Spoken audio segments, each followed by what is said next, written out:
President of Lithuania, Gitanas Nauseda.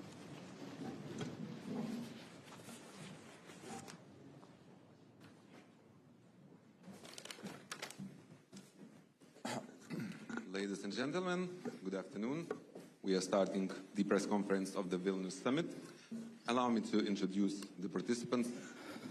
President of Lithuania, Gitanas Nauseda, President of Poland, Andrej Duda, President of Ukraine, Volodimir Zelenski, President of Romania, Nicusor Dan, Prime Minister of Denmark, Mette Frederiksen, and NATO Secretary General, Rutte. Let me note that at first, the leaders will deliver their statements, and afterwards, you will have the opportunity to ask a question. I will now invite the President of Lithuania to begin. Mr. President, the floor is yours. Good afternoon. The Vilnius Summit of the Bucharest 9 and Nordic countries has concluded. This year we are celebrating the 10th anniversary of the Bucharest 9. Over time, it has brought regions, countries closer together. And I am sincerely grateful to Poland and Romania for this initiative. Today's meeting, with the participation of our Nordic allies and Ukraine, highlights the growing pressure on NATO's eastern and northeast flanks and our collective efforts to address them. Given the full complexity of the present situation, I am particularly glad to welcome here in Vilnius the NATO Secretary General Rutte and the President of Ukraine, Volodimir Zelenski. In the face of the Russian threat, we must unify our efforts across the High North, the Baltic Sea and the Black Sea. Also today, during the first session, we discussed extensively the preparation for the upcoming NATO summit. Our meeting in The Hague will present a great opportunity to continue building a stronger and better prepared alliance along the lines set in Madrid, Vilnius and Washington. At the Hague Summit, we expect a message of transatlantic unity, reaffirmed commitment to collective defense, and readiness to defend the allied territory. We also believe that allies will be ready to substantially increase defense investment. As we are moving towards reaching at least 5% of GDP on defense and defense-related investments, we expect the whole alliance to follow suit. Lithuania will be spending 4% of GDP on defense this year and more than 5% from the next year to 2030. Additional funds will be needed for a national heavy division, as well as for the German brigade's infrastructure, and for the host nation support to allied troops stationed in Lithuania. The Hague Summit must also send a clear message that NATO stands with Ukraine. We must show that NATO stands with Ukraine through continuous support to its armed forces and Ukraine's Euro-Atlantic aspirations. In the coming months, one crucial objective will be to substantially increase military support to Ukraine, to ensure deterrence on the ground and to prepare conditions for the future negotiations on peace. Ukraine's power must be significantly strengthened, and it now falls primarily on Europeans and Ukraine's closest neighbors and friends to make it happen. Ukraine also needs our investments in its defense industry. We must shift from reactive aid to solid military support, pre-planned deliveries of long-range artillery, advanced air defense systems, and drone capabilities.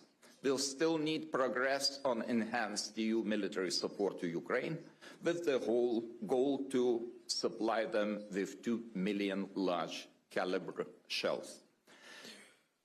In times like these, unity is most important. Together we are strong, and I am happy that we have very productive, frank conversation with our closest friends, and I hope it will be very helpful looking forward to the Hague Summit.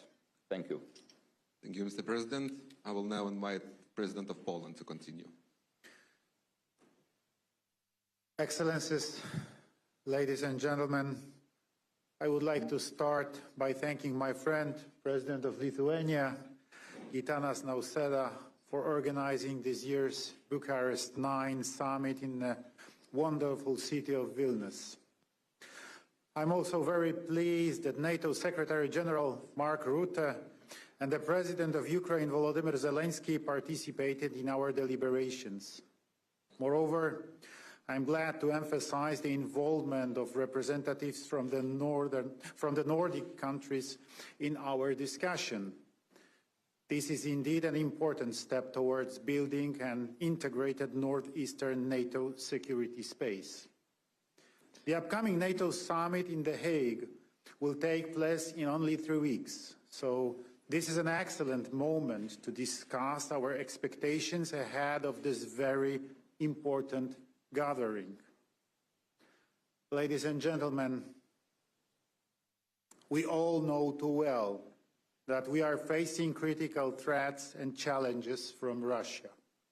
In response, we have to make NATO stronger, but also fairer. Having in mind Russian full-scale invasion of Ukraine and its aggressive attitudes towards the West, you must do everything to develop appropriate instruments that will deter the Kremlin's neo-imperial ambitions, especially here on the eastern flank. That is why our talks focused primarily on the urgent need to increase defense spending and on developing the production capabilities of national defense industries. I would like to recall, even before last year's NATO summit in Washington, I proposed to raise the defense spending by NATO members to the minimum level of 3% of their GDP. 3 months ago, I submitted to Secretary General Mark Rutte a request to raise this issue in The Hague. And today, I'm glad to see that we all agree on that and that our ambitions are even higher, up to 5% of GDP on defense. We hope that the allies will follow into our footsteps. Another key element of our discussions was strengthening the transatlantic relations and the strategic alliance with the USA. Among our partners in the region, there is a widespread understanding that Europe must take greater responsibility for its own security. But it is critically important to do it not by following mirages of European autonomy, but in close cooperation with the United States. We also had an opportunity to exchange information with President of Ukraine, Volodymyr Zelenski. During our conversation, we addressed very important issues regarding further support for Ukraine in its fight against Russia. Continuing our assistance to Ukraine in various domains, military, political, and humanitarian, is critical to security in Europe and is Ukraine's integrations with Europe and Euro-Atlantic structures, including NATO. Ladies and gentlemen, for me, today's meeting had a special significance, and it was my last opportunity to speak at this forum as President of the Republic of Poland.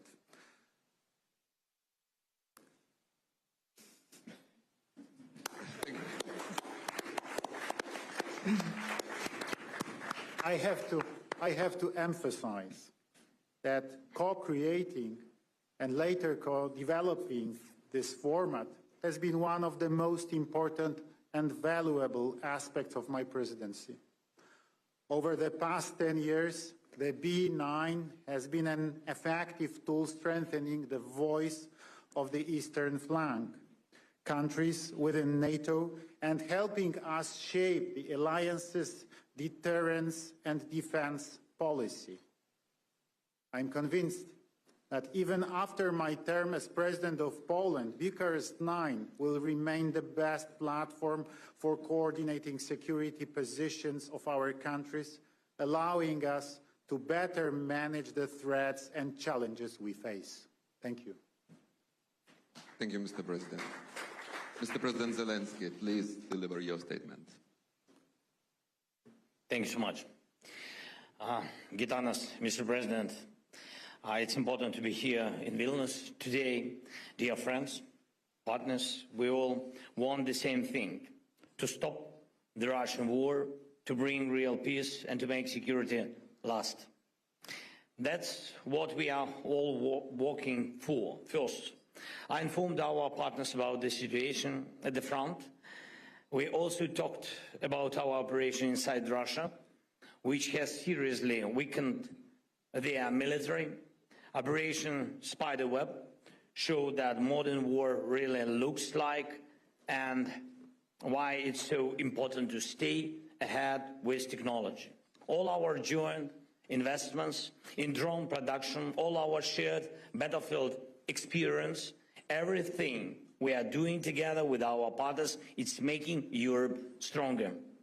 Today, we agreed with our partners on several joint decisions that will strengthen our defense even more. I thank everyone for your willingness to help.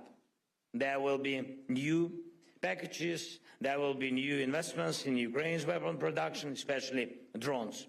Ukraine can produce much more, and we see partner investments as a way to give those partners priority access to restock their arsenals after this war.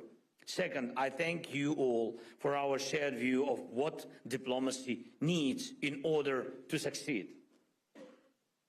Today we see the situation clearly. If Russia turns the Istanbul meeting into an empty talk, there must be a new level of pressure, new sanctions, and not just from Europe. We need to work on joint sanctions at the G7 level, including with the United States and with everyone in the world who wants peace. It's very, very important that each of our partners supports this exact approach. Sanctions against Russia are necessary. It's important to seriously limit Russia's oil trade and its use of tankers. Sanctions, including secondary ones, tariffs and price caps, can work and push Russia toward peace. Without pressure, Putin will just keep playing games with everyone who wants this war to end. Talks in Istanbul just ended, and I'm waiting for the Minister of Mir full report. They exchanged documents through the Turkish side, and we are preparing a new release of prisoners of the war. Third, the upcoming NATO summit can strengthen Europe's security, or if it sends the wrong signal, it will only encourage Putin. The key to lasting peace is clear. The aggressor must not receive any reward for war. Putin must get nothing that would justify his aggression. Any reward would only show him that war pays off. Geopolitical gains are just as important to Russia as money or territory. If Putin is allowed to decide who joins NATO, where NATO infrastructure can or can't be, then Russia's appetite for war will only grow. Our shared goal is the opposite: to completely end Russia's hunger for aggression. Ukraine is doing its part, and I am grateful to all partners who are doing theirs. And we must act as one united Euro-Atlantic community. The NATO summit in June is the right place and the right time to send a clear message. Russia will not get anything from this war. Strong decisions are needed. Decisions for Europe, not for Putin. We all need to work together to make this really happen, and it's doable. Thank you, everyone who helped us. Thank you so much. Thank you, Mr. Zelensky. President of Romania, the floor is yours now. For me, it's the first opportunity to participate as a president, and I've been very honored to be here, and I have to thank also to our host, very nice organization. So Bucharest 9 started 10 years ago. It was just after Russia attacked Crimea, and at that moment it was a potential threat of Russia against European nations. And it was a proposal in order that the countries on the eastern border or eastern flank of NATO have a common voice. Now that potential threat became real, we have a war in Ukraine for more than 3 years, and all our countries faced a set of hybrid actions. So it's reality, and for us, members of Bucharest 9, and also for our Nordic allies, we have the same concerns. As you know, most part of discussion were in order to prepare the Hague Summit, which will be in three weeks from now. And I'm very pleased that most of our participants agreed on very important things, like we need a stronger NATO, we need a stronger transatlantic connection, we have to not only to increase our expenses in defense, but also being able to produce military equipment in order to protect ourselves. And also that, as I said, the threat is not only classical military, but it's, we have very important hybrid actions against our countries. I'm also very pleased that all the participants agreed that we have to continue to support Ukraine.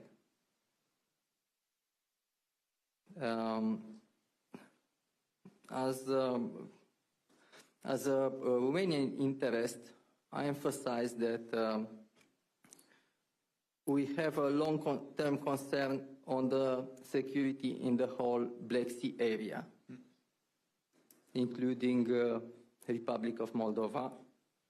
And I thank to our partner that they continue to support the Republic of Moldova in his European integration process. And finally, I'm very pleased that everybody agreed that the next summit to be organized in Bucharest next year. Thank you. Thank you, Mr. President. Madam Prime Minister, it's time for your statement. Thank you. And dear Gitanas, thank you for hosting us today, and thank you for inviting the Nordic countries to join you here today in Vilnius. Today's meeting has been about one thing and one thing only: the security of our countries and the security of our continent, deterrence and defense. The threat from Russia against all of us is real, and it is serious. Russia is continuing the war in Ukraine. Putin is talking about peace during the day and bombing at night. We see a more aggressive Russia approach in the Baltic Sea region. And it is assessed by the Danish Defense Intelligence Service that Russia sees itself in conflict with the West and is preparing for war against NATO. It is therefore crucial that we take bold and necessary decisions at the NATO summit in The Hague in only 3 weeks from now. In my mind, and what we have discussed today, there's only one way forward. We need to invest massively in our collective security, all of us, and we need to do it fast. NATO is by far the strongest military alliance in history. And so our starting point must be to focus on what is needed to continue to be so, to secure deterrence and our ability to defend ourselves. But I have to say that Russia is not deterred merely by us agreeing on a new defense spending target. We need to deliver actual capabilities, and we need to do it fast. We must make sure that NATO always has the full range of capability necessary to deter and to defend against any threat against our countries. And at the same time, we need to continue our strong and steadfast support for Ukraine's brave fight for freedom. Let me be very frank, we have to donate what is needed on the battlefield. We had to provide more financing for arms production directly going into Ukraine. We already have a mechanism that works. And I think we have to implement stronger sanctions against Russia. It goes for the Shadow Fleet. Recently, we listed almost 200 additional vessels from the Russian Shadow Fleet, but more have to come against the Shadow Fleet, against Russian banks, financial sector. And I think we have to end any remaining dependency on Russian energy, including oil, gas, and nuclear energy. And to add one more thing, lower the oil cap. I think all that on the table would put the necessary pressure on Russia to get to the table and actually negotiate on peace. And why is that? Because Ukraine deserves peace. But the peace must be comprehensive, it must be just, and it must be lasting.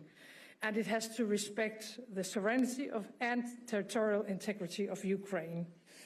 I'm sorry to say, I think until now we haven't seen any signs that Russia is willing to actually commit to any of that. So our key task at the moment has to be to put Ukraine in the strongest possible situation and position on the battlefield and or at the negotiation table. Europe, of course, needs a strong and an independent Ukraine. I believe that once again the coming month will be paramount, and we haven't got much time, and therefore we need commitment to take the right decisions on behalf of all Europeans now. Thank you. Thank you so much. Mr. Secretary General, the floor is yours. Thank you, President Nauseda, dear Gitanas.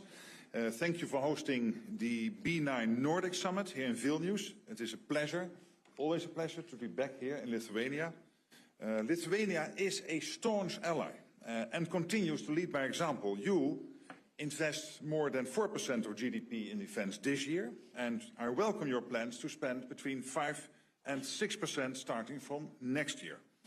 I think this sends an incredibly powerful message of commitment to our collective defense. And it also sets an example for our other allies. On this stage and in our meetings today, it is clear that the commitment to collective defense is strong. We have had a productive day of meetings as we continue to prepare for the summit in The Hague. We are facing the most dangerous security environment in decades. Russia's war of aggression continues, terrorist threats persist. We are not at war, but we are not at peace either. So we must continue to strengthen our deterrence and defense. And that means pivoting towards a full war-fighting readiness, providing significantly more forces that are well-trained, well-equipped, and supported with logistics, sustainment, and ammunition. We continue to count on the B9 and our Nordic allies to play a key role in these important efforts. At the The Hague Summit, I expect allies to demonstrate their enduring commitment to our collective defense by deciding to boost defense industrial production and increase defense investment. And this is purely, simply essential to our security. And so is delivering on the new ambitious capability targets that allies are expected to agree later this week when the defense ministers will meet here in Brussels. Not here in Brussels, but in Brussels. Today, we also discussed Ukraine, a key priority for the summit in The Hague. Dear Volodimir, we continue to support Ukraine. We know that a strong, sovereign Ukraine is essential for Euro-Atlantic security. So we have about 3 weeks left until the NATO summit in The Hague. And I look forward to working with all allies to ensure we deliver for our 1 billion people. Dear Gitanas, thank you again for your hospitality, your leadership, and your unwavering commitment to our alliance. Thank you, Mr. Secretary General. Dear journalists, we only have time for one question, which can be addressed to all the leaders, or some of them. Please indicate that. Martina, go ahead, please. Hello, Martina Pichelita, news agency ELTA. I have a question to all of you. So with the announcement that America will review its true presence in Europe, there has been some concern about a reduction in United States capabilities on NATO's eastern flank. So in this context, and given the fact that the current administration of the United States has reduced America's focus on Europe, what can be expected at the upcoming summit in Hague? Thank you. I think we can do in the same order, like Okay. you made your statement. I will start. I don't want to base my assumptions on the rumors. I would trust official information about the possible reduction of United States presence in Europe. So far, we have 1,000 US soldiers standing shoulder to shoulder with the soldiers of Germany, Norway, and other EFP countries. And we are ready to provide all necessary conditions even to increase this number, if there would be political will from the new American administration. So far, we are working on a broad range of activities, and I would like to remind you, last week, 100 meters from here, in the Cathedral Square, the Chancellor Friedrich Merz inaugurated the German brigade. Full-scale brigade will be deployed in Lithuania until 2027, and we are progressing on the all necessary infrastructure for German soldiers, the soldiers here, and those are my assumptions right now. So we are highly interested that United States focus on Europe remains, because this is a very important element of our collective security, and I hope that the Hague Summit will bring very positive news to this field. Thank you. Mr. President Duda, what would be your answer to the question? I can only answer that I had a few opportunities to talk with President Trump during last 6-7 months. I talked also with his secretaries, especially with Secretary Hexet. And I have no information about any ideas of withdrawing American military forces, U.S. Army forces from our part of Europe, from eastern flank. So this is my answer. President Zelensky, can you please give your views, or you can just... He refers to me now. No, but then maybe we should... About can NATO, switch it's as important to hear from you. Okay, no, but let me be very straightforward here. Since January, I get 2 questions from European allies. Question 1 is the US still committed to NATO? The answer is yes. Committed to NATO, committed to Article 5, and this has been many times repeated by President Trump in many meetings. So my only suggestion to many European colleagues is put on your television so that you can hear him say this. Don't ask me, he's very clear about this. But there is an expectation. The expectation is that we are going to spend more, because we need to spend more for our defense, but also it is because it is fair to equalize our spending with the spending the US is doing currently. Second question, but then they will stay, Mark, but they might withdraw their troops all of a sudden. And exactly as President Duda is saying, there's absolutely no indication of this.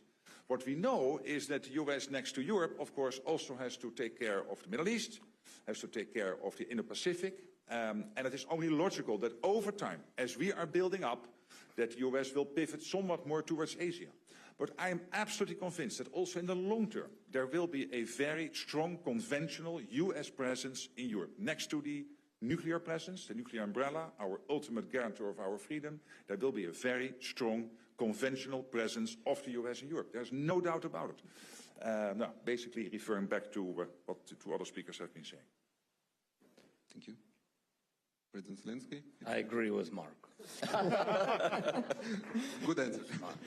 President of Romania, please. Yes. So, first of all, the United States presence in the eastern flank of NATO is extremely important for us, for all of us. So as I said, we have to strengthen the transatlantic connection. And on this regard, it's very, very important, our commitment on 3.5 plus 1.5. And I hope that we will take that decision in Hague. Thank you. Madam Prime Minister, Fine. you have nothing to add. All right, so I would like to thank all the leaders. I would like to thank all the journalists. Our press conference is over. Thank you. Thank you. Thank you. Thank you, dear friends. Welcome to B9 and please.